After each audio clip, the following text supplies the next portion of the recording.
మరి ఈ నియోజకవర్గంలో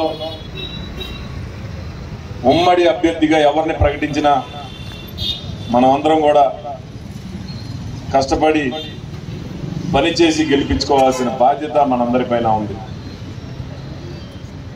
ఎక్కడైనా చిన్న చిన్న లోపాలుంటే అవి సరిచేసుకుంటూ, ఎక్కడైనా చిన్న లోపం ఉంటే అవతల పార్టీ వాళ్ళు వాటిని అగాధాలు చేయడానికి, అగాధాలు సృష్టించడానికి కూడా సిద్ధంగా ఉన్నారు. అలాంటివన్నీ కూడా లెక్క చేయకుండా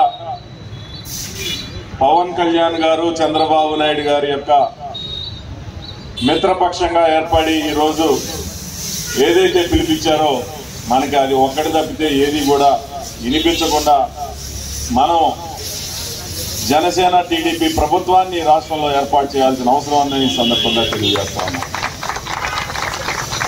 మరి ఇక్కడ ఉన్న చాలా మందికి తెలుసు, నేను దాదాపుగా ఇప్పుడు ఈ ప్రభుత్వం ఏర్పడి 5 సంవత్సరాలు, ఇంకో 2-3 నెలల్లో 5 సంవత్సరాలు పూర్తి అవబోతా ఉంది. నేను కరోనా సమయంలో కూడా ఎక్కడా కూడా ఖాళీగా లేను. ఒక నియోజకవర్గ తెలుగుదేశం పార్టీ ఇన్ఛార్జిగా కరోనా సమయంలో కూడా ఏదైతే ఇక్కడ ఉన్న అపార్ట్మెంట్లలో ఎవరైతే ఉన్నారో వాళ్ళందరినీ కూడా సమాచారం సేకరించి పార్టీకి ఓట్లు వేయాలి, మీ మద్దతు మాకు తెలియజేయాలని చెప్పేసి ఆ 2 సంవత్సరాలు దాదాపు ఆ సంవత్సరం ఒక 10,000 మందితో మాట్లాడడం జరిగింది.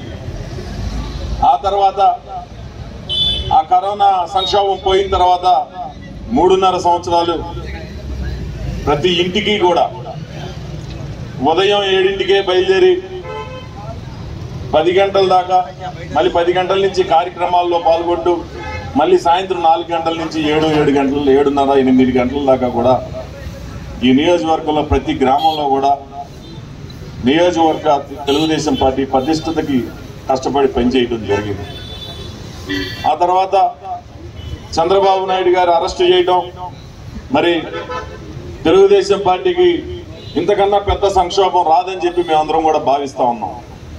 ఆ సమయంలో స్వచ్ఛందంగా జైలుకెళ్ళి నేను తెలుగుదేశం పార్టీకి అండగా ఉంటాను, పార్టీకి మద్దతు తెలియజేస్తున్నానని చెప్పి జైలు నుంచి బయటికి రాగానే మరి చంద్రబాబు నాయుడు గారికి ధైర్యం కలిగించిన వ్యక్తి, ఏకైక వ్యక్తి పవన్ కళ్యాణ్ గారు అని సందర్భంగా తెలియజేస్తాను. మరి ఆ రోజు నుంచి కూడా